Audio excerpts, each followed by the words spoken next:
How to install Dua on Samsung Galaxy S26 Ultra.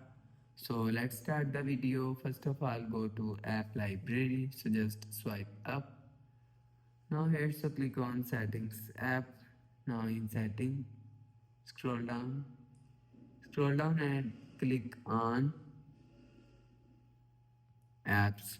You will see apps is here, so click on apps and click on this search icon and search one.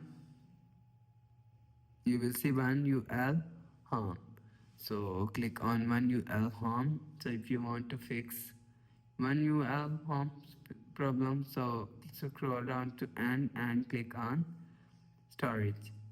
So after click on storage, so first of all click on clear cache. So after click on clear cache, click on clear data. So after click on clear data, click on delete.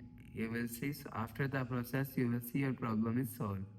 So after the process, go back to home screen, refresh phone. So that's how you can install on Samsung Galaxy S26 Ultra. So if you like the video, please subscribe. Thanks for watching.